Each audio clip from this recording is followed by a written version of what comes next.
Hello everyone, hello beautiful people. Welcome back to my YouTube channel. It's your friend African Queen present in the show. This is a quick question that I want us to address as soon as possible concerning this. Why do people celebrate divorce now? Yes, there is a lot of answer to this question. It's not that people are celebrating the divorce. I think they are celebrating that they are alive and they are out of abusive and toxic relationship.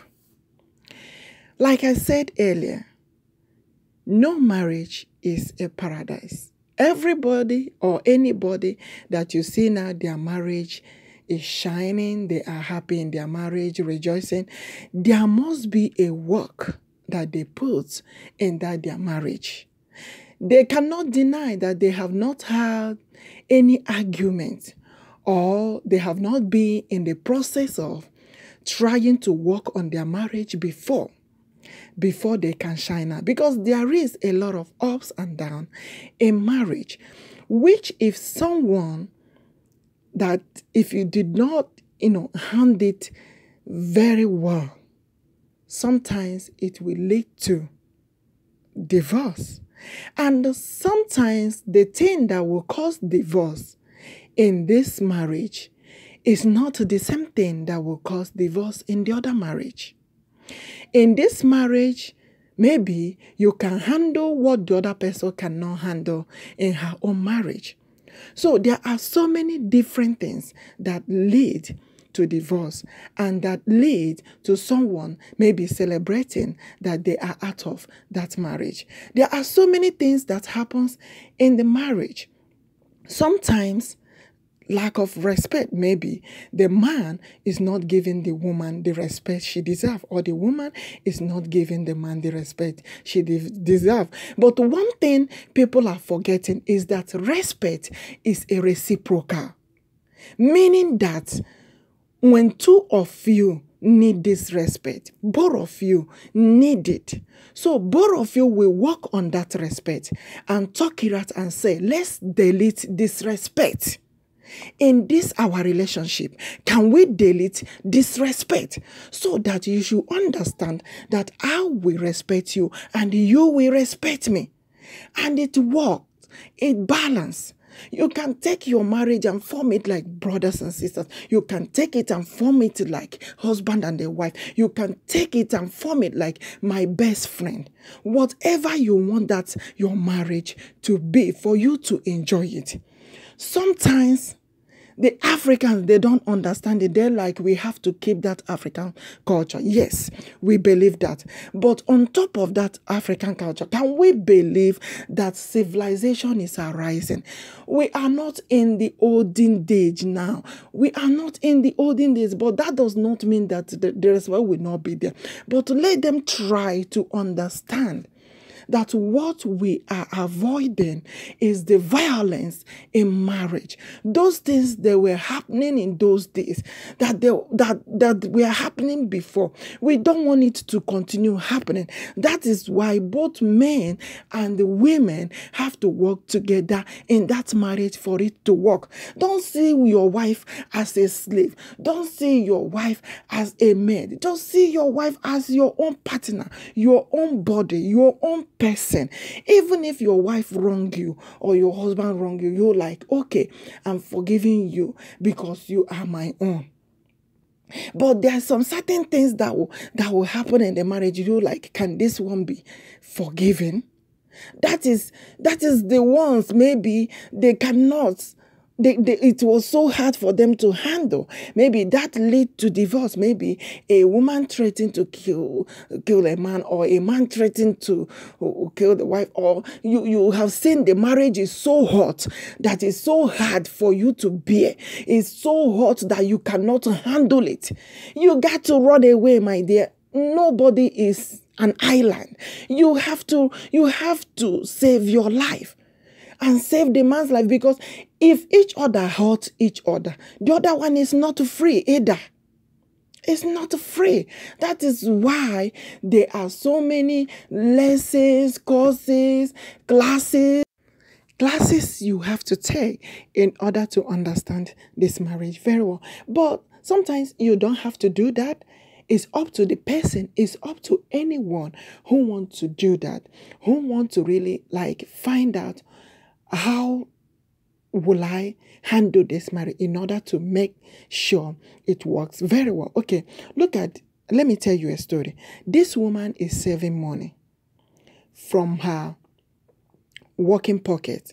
Okay, in case of incasity. She's a wise woman. It's just that she is understanding that that place she is not a bed of roses. Maybe anything can happen, maybe something that you don't expect happening in the marriage, or the man falling into another hand, or the woman falling into another hand. But in this case, she is saving that money in case if anything turns out. It's not saving it that she wants divorce, but the husband say, okay, that he wants divorce because the woman is having another plan. It's not having another plan, but she is doing that in case of incasity. Maybe tomorrow the man end up and said, I will not marry you again. And the woman okay, I don't know what the issue is. What is the problem? Then the woman will know that she has something in her pocket to hold herself up, so that I will not marry you again will not put her on the ground. That is the only reason she's making those savings. But what we are talking about is to try to avoid the domestic violence that is arising all the time in marriage. If men and women can understand this so-called marriage, that it needs a lot of work. Anyone that is coming out now and said that they have not have any issue in their marriage or argument, I wonder. But the marriage, I know, one thing or the other arises all the time.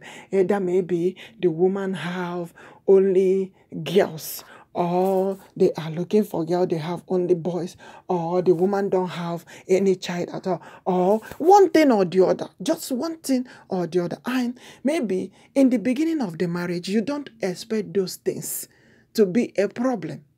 You did not beg for those things to come in.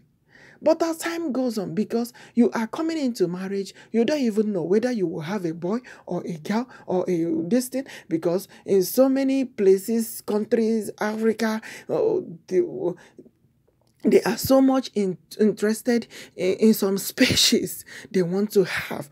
But sometimes you let people realize that this having case of a thing is also in the hands of the Lord. It's not in our own hand. There is nothing that the woman did wrong having the children that she had, whether boys or girls. It's in the hands of the Almighty. In that case, okay, let's say you went for artificial insemination. It happens. The doctor that did the artificial insemination don't even know whether it's gonna come out a boy or a girl. Is after the pregnancy have been growing, then they will go for scanning, then they will find out the gender of the baby. So they are not even there to create whether the baby you're going to have is a boy or a girl. Those imaginary things is in the hands of God.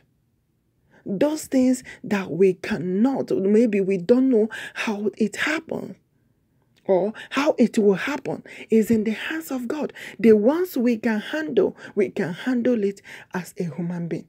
With that being said, guys, I will stop right here. But all I'm trying to avoid in the marriage, the man, don't hurt your wife. The wife, don't hurt your husband. Enjoy your marriage. Work it out amicably. Let that marriage that we'll see as a blessing, as a joyous thing, when you are the day of the wedding and everything, it looks so happy. Let it continue to be happy. Let it continue to be happy. That is all we are praying for.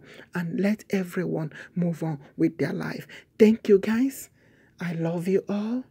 I will meet you guys again on my next video. Keep working hard. Bye-bye.